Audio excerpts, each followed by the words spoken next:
नमस्कार दोस्तों, मैं मनोज शुक्ला स्वागत करता हूं आप सभी का गायत्री एजुकेशन क्लासेस में। और आप सबको पता है, एक जानकारी दे देना चाहता हूं मैं आपको कि मैंने करंट अफेयर के 2 वीडियो बना दिए हैं, तो उनको जाकर के देख लो, है ना। 2 करंट अफेयर, और ये मध्य प्रदेश करंट अफेयर के हैं।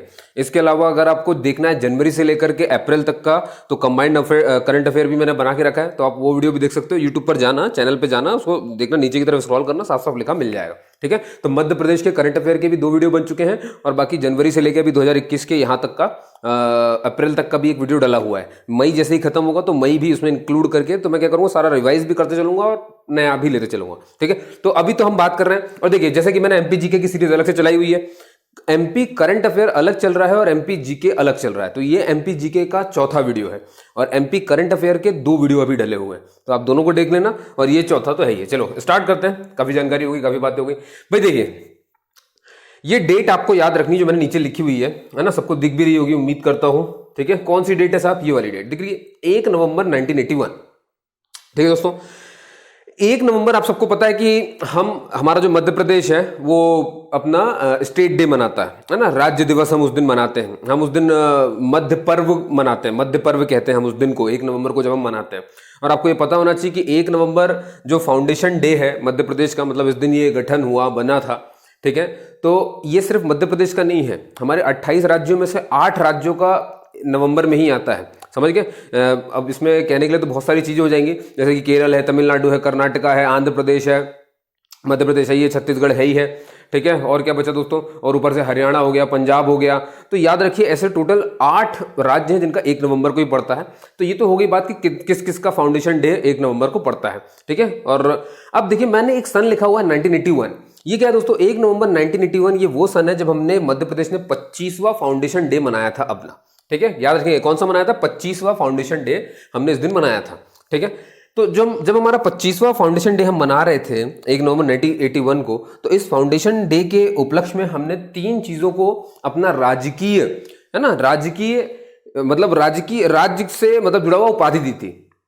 एक राजकीय एनिमल हमने चुना, है ना, राजकीय पशु जिसे कहते हैं। एक पशु के अलावा चिड़िया, राजकीय पक्षी, और फिर उसके बाद ये पेड़। मतलब देख रहे हो सारा कुछ हरियाली से जुड़ा हुआ है। 1981 में हरियाली से जुड़ा हुआ, जानवर भी आ गए, चिड़िया भी आ गई, तो पेड़ भी तो चाहिए। ये पेड़ के नीचे छांव में ये बैठेगा और ये पेड़ के ऊपर बैठेगी, तो समझ गया। तो आप ऐसे याद रखिए कि 1981 में 3 चीजें हुई।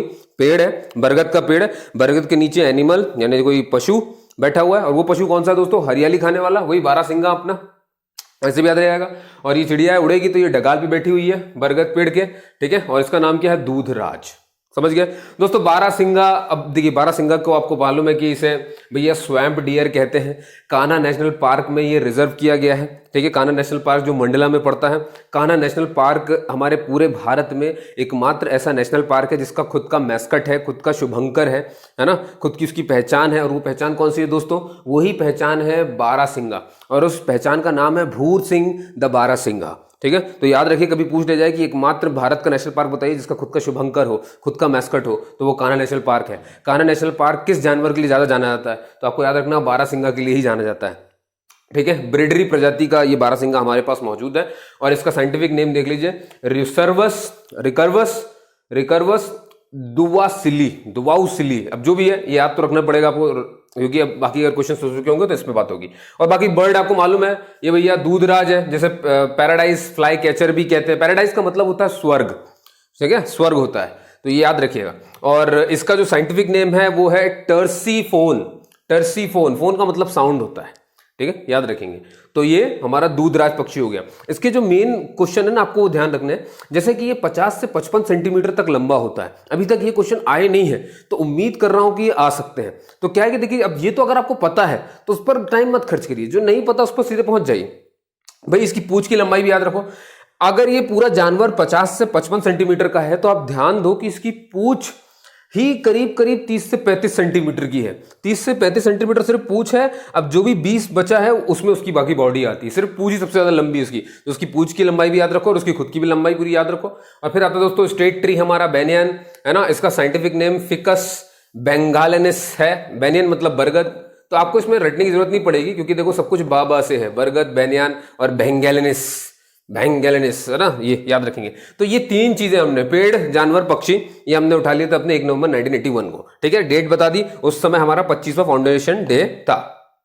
अच्छा, ट्री हो गया, तो अब बचता है भैया हमारा फूल कौन सा है, तो आपको मालूम ही है वो भी सफेद है। भाई हमारी चिड़िया भी सफेद थी तो हमारा फूल भी सफेद है दोस्तों। ये किस काम आता है, ये मेडिसिन के काम आता है, ये थोड़ा सा याद रखिएगा, ठीक है। इसका जो साइंटिफिक नेम है वो है लीलियम कैंडियम। अब देखो कैंडी याद रखने का तरीका कैसा है, कैंडल जो होती है आपने देखा होगा ज्यादातर हम कैंडल जो है सफेद जानते हैं, बाद में कलरफुल आ गई वो अलग चीज है, लेकिन कैंडल हमारे दिमाग में पहली कौन सी पिक्चर आती है, कभी किसी के दिमाग में कैंडल जब भी बोलूंगा तो कलरफुल पिक्चर नहीं आती कैंडल की, हमेशा सफेद कैंडल ही दिमाग में आएगी, तो बस वही आने दो, बस याद रखिए। तो कैंडल जो है वो सफेद होती है, इसलिए सफेद लिली से जुड़ा हुआ उसका साइंटिफिक नेम है, ठीक है।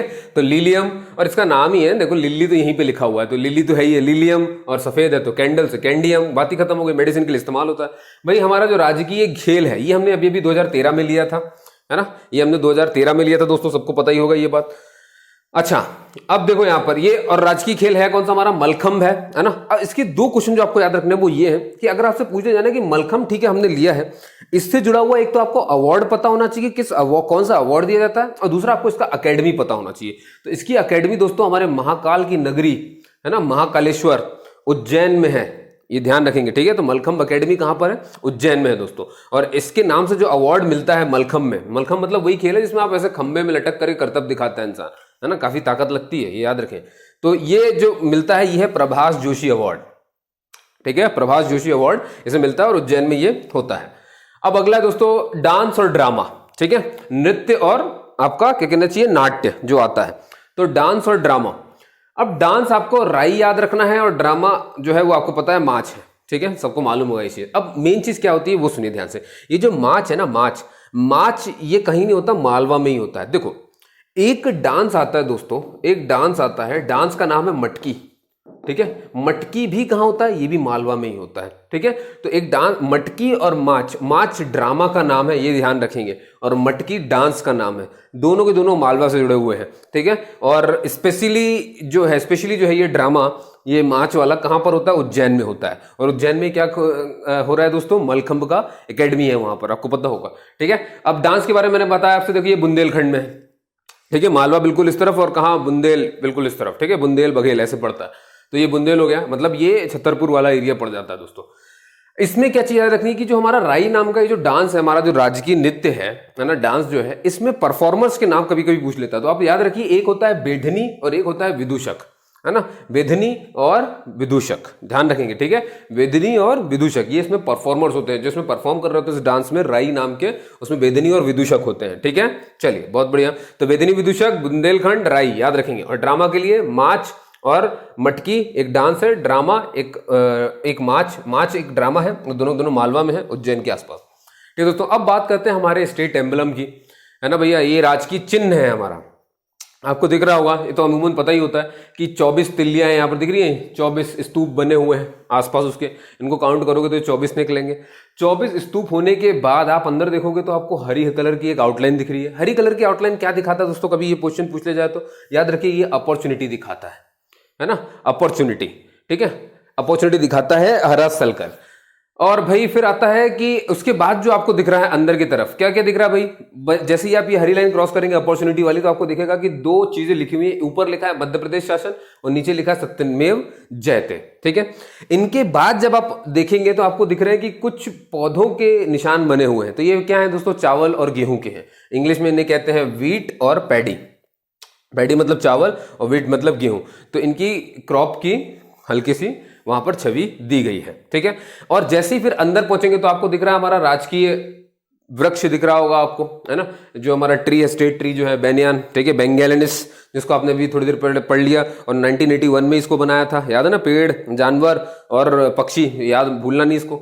और बीच में आपको दिख रहा है हमारा लायन है ना, लायन का सिंबल है जो हमने अशोक चक्र से लिया हुआ है, ठीक है, ये भी आप समझ गए होंगे। और बीच में स्टेट ट्री है, बेनियान है, क्लियर होगी बात दोस्तों। तो ये कुछ मैंने आपसे बातें करी आज स्टेट के सारे सिंबल्स पर, ठीक है, उम्मीद करता हूं आपको ये सब याद रहेगा। और बस ठीक है दोस्तों, ये वीडियो यहीं पर खत्म होता है, आपने मुझे सुना उसके लिए बहुत बहुत धन्यवाद। जय हिंद, जय भारत।